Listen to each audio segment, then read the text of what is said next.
मैं चिराग जलाकर मैं चरखा चलाती हूं। जब मेरे पास तेल होता है तो मैं चिराग अपना जलाती हूं और सूत फिराती हूं। इमाम साहब उसकी मजदूरी में लेती हूं। कहा इसमें बुराई क्या है? कहा मैं ये नहीं पूछने आई हूं कि बुराई क्या है, मैं ये पूछने आई हूं कि कभी कभी मेरे पास चिराग जलाने के लिए तेल नहीं होता है। अच्छा, तो मैं सोने के लिए बिस्तर पर जाना चाहती हूं, लेकिन देखती हूं कि पड़ोसी के घर में चिराग जल रहा है और उसके घर के चिराग की रोशनी मेरे आंगन में आ रही है। मैं अपना चरखा लेकर उस आंगन में बैठ जाऊं और उस पड़ोसी के घर से जो चिराग जल रहा है, मैं मांगने नहीं गई उसकी रोशनी, लेकिन उसकी रोशनी ऑटोमेटिक मेरे घर में आ रही है। अगर मैं उसके चिराग की आने वाली रोशनी पे अगर सूत फिरा लूं और चरखा चला लूं और ये चलाकर मैं अपने मालिक से उसकी मजदूरी ले लूं, तो ये कमाई मेरे लिए हराम तो नहीं होगी? मेरे लिए ये मजदूरी हराम तो नहीं होगी? मैंने चोरी नहीं की है, मैंने उससे चिराग में का तेल नहीं मांगा है। उसके घर में चिराग जल रहा है और उसकी रोशनी मेरे घर आ रही है, उसकी रोशनी मेरे घर आ रही है। अगर मैं उसकी रोशनी में सूत फिरा लूं और इसकी मजदूरी में ले लूं, तो ये मेरे लिए हराम तो नहीं होगी? ये खाकर कहीं मैं अजाब कब्र की मुस्तहिक तो नहीं बनूंगी, कहीं मैं जहन्नम में तो नहीं जाऊंगी? अहमद इब्न हम्बल रहमतुल्लाह अलैह फरमाते हैं, खातून माँ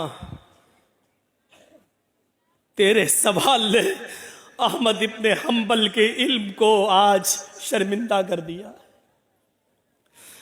काबे के रब की कसम, तेरे इस मसले का जवाब अहमद इब्न हम्बल के पास नहीं है। कहने लगी, इमाम साहब फिर आपसे बड़ा आलिम इस बस्ती में कोई है ही नहीं, फिर मैं ये किससे मसला पूछूं? उन्होंने कहा, सुन मेरी माँ, जहां तक कयास का नतीजा है, कयास का तकाजा है, तो जहां तक मेरा इल्म है, मैं उस इल्म की रोशनी में कयास लगाकर अंदाजे से ये कह सकता हूं कि इसमें कोई हर्ष तो नहीं लग रहा है। क्यों? क्योंकि तू मांगने नहीं जा रही है, वो अचानक आ रही है। तेरे घर में भी दीवार नहीं है और उसके घर में भी कोई दीवार नहीं है, और उसके चिराग की रोशनी आ रही है तेरे घर, तो इसमें तेरा क्या कसूर है? बज़ाहिर तो इसमें कोई बुराई नहीं लग रही है, लेकिन अगर तुम्हारा दिल आमादा नहीं है तो मेरी माँ इससे भी बच जाओ तो बेहतर है, इससे भी परहेज कर लो तो बेहतर है, इससे भी, क्योंकि वो है तो दूसरे ही की रोशनी, है तो दूसरे ही की रोशनी। बहरहाल अगर तुम इससे भी परहेज कर लो तो ये ज्यादा बेहतर है तुम्हारे। जब वो औरत वहां से जाने लगी बुढ़िया, तो इमाम अहमद इब्न हम्बल ने लोगों से पता लगवाया कि ये किसकी बेटी है, इसके बाप का क्या नाम था। बताया होगा किसी ने कुछ जो मेरे जहन में नहीं रहा। अहमद इब्न हम्बल फरमाते हैं कि आज के ज़माने में ऐसी बूढ़ी औरतें मौजूद हैं, ज़रूर इसका बाप कोई आलिम कुरान होगा, आलिम हदीस होगा, क्योंकि ऐसी तरबियत अपनी औलाद के अंदर कोई बड़ा आलिम ही पैदा कर सकता है। बुढ़ापे की इस दहलीज पर पहुंचकर भी इस औरत की हालत यह है, इस बुढ़िया की हालत यह है कि पड़ोस से आने वाली रोशनी में भी, उस चिराग की रोशनी में भी चरखा चलाने के बारे में सोच रही है कि ये चरखा चलाएंगे तो ये कमाई मेरे लिए हलाल होगी या हराम। तब ऐसे लोगों की नमाजें अर्श से टकराएं और अल्लाह कबूल ना करे, ऐसा हो ही नहीं सकता है। मेरे भाइयों, इधर हम नमाज पढ़ के निकलते हैं, जो मैं सर बसजदा हुआ जमीन पर, तो आसमां से आने लगी ये निदा, तेरा दिल तो है सनम आशना, तुझे क्या मिलेगा नमाज में। एक हमारा तकवे का हाल ये है, एक हमारी परहेजगारी का हाल यह है कि यहां से निकले नमाज पढ़ के, मालिकी यौमिद्दीन, तू कयामत के दिन का पूरा पूरा मालिक है। इय्याका नअबुदु व इय्याका नस्तईन, तेरी ही इबादत करते हैं, तुझसे ही मदद मांगते हैं। इहदिनस सिरातल मुस्तकीम, जो सीधा रास्ता उस पे चला तमाम बुरे रास्तों से बचा ले। यहाँ ये दुआ मांग के हटे, सलाम अलैकुम व रहमतुल्लाह, सलाम अलैकुम व रहमतुल्लाह। जैसी सलाम फेरा और मस्जिद के बाहर निकलते ही जेब में बीड़ी रखी है निकाली और माचिस जलाई और सूरह दुखान की तिलावत शुरू, धुआं धक्कड़ शुरू। अभी 10 मिनट भी नहीं हुए ये कहते हुए कि इहदीना सिरातल मुस्तकीम, आय अल्लाह हमको सीधे रास्ते पे चला, आय अल्लाह गंदे और गलत रास्तों से हमारी हिफाजत फरमा। अब ये दुआ मांगे हुए 10 मिनट भी नहीं हुए और यहाँ आकर ये है हमारी इबादतों का और हमारी नमाजों का हाल। मेरे भाइयों, जायजा लो, इमाम अहमद इब्न हंबल के पास जो बूढ़ी औरत आती है, उस औरत के सवाल से जरा इबरत हासिल करो कि हमारी इबादतें अल्लाह के यहाँ कबूल हो भी रही होंगी या नहीं हो रही होंगी। सोचो तो सही, गौर तो करो। मेरे भाइयों, यहां आदि इब्ने उमैर है, जंग बदर में गिरफ्तार करके लाए जाते हैं। आदि इब्ने उमैर है, गिरफ्तार करके लाए जाते हैं, पकड़ के लाए जाते हैं, पैरों में बेड़ियां डाल दी जाती हैं। ये आदि इब्ने उमैर मुसाब इब्ने उमैर के भाई हैं, भाई मोमिन है और आदि काफिर है। मुसाब सहाबी और आदि काफिर, दोनों भाई हैं, सगे भाई हैं।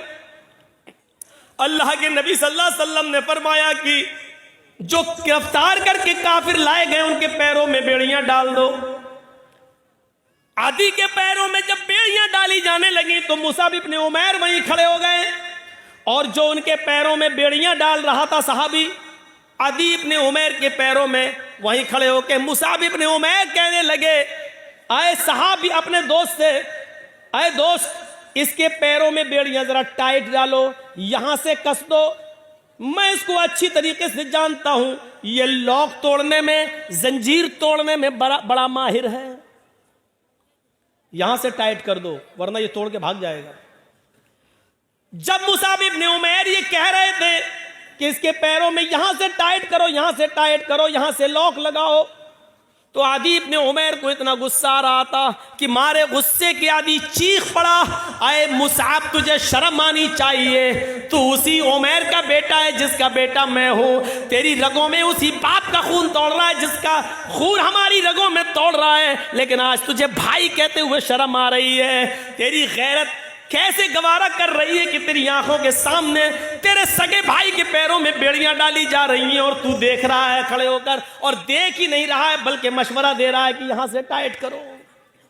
थूकता हूं तुझ पर, भाई कहते हुए शर्म आती है तुझे। इधर मुसाब इब्ने उमैर कहते हैं, चुप, खामोश, तू भाई है मेरा? नहीं, तू मेरा भाई नहीं है। आदि कहता है, क्या उमैर तेरा बाप नहीं है? क्या मेरी मां तेरी मां नहीं है? क्या उमैर का खून तेरी रगों में नहीं दौड़ रहा है? क्या मेरी मां का दूध तेरी रगों में खून बनकर नहीं दौड़ रहा है? जवाब दिया, उमैर मेरा बाप है, ये सच है। तेरी मां मेरी मां, ये सच है। तूने और मैंने एक ही मां का दूध पिया है, ये भी सच है। तेरी और मेरी रगों में एक ही बाप का खून दौड़ रहा है, यह भी सच है।